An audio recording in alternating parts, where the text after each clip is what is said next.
Hyderabad Serilingampally Alvin కాలనీలో BR Ambedkar జయంతి వేడుకలు ఘనంగా జరిగాయి. ఈ కార్యక్రమంలో పెద్ద ఎత్తున బీఆర్ఎస్ నేతలు, కార్యకర్తలు పాల్గొన్నారు.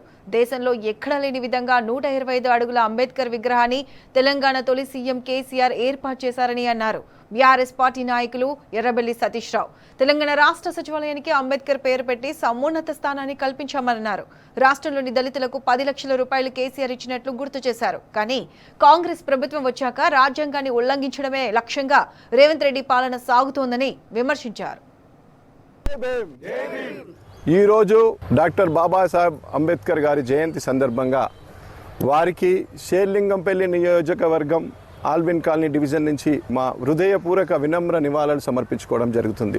ఈ యావత్ భారత వాణిలో ఉన్న ప్రతి బిడ్డ వారు తీర్చిదిద్దిన రాజ్యాంగం ప్రకారమే ఈరోజు మన మనుగడ సాగుతున్నది. వారు పొందపరిచిన ఆర్టికల్ 3 ప్రకారం తెలంగాణ రాష్ట్రం సిద్ధించడం జరిగినది.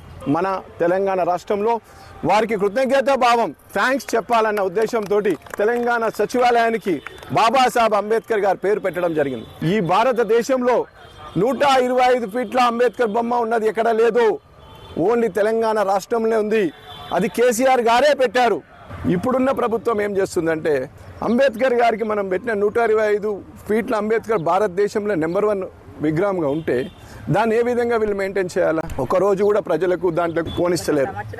సంవత్సరాలుగా దాన్ని తాళం వేశారు. ఒకటే కారణం, కేసీఆర్ గారు అంబేద్కర్ గారు విగ్రహం పెట్టారు, కేసీఆర్ గారి పేరు వస్తుంది అని చెప్పి దాన్ని తొక్కి పెట్టాలని చూస్తున్నారు.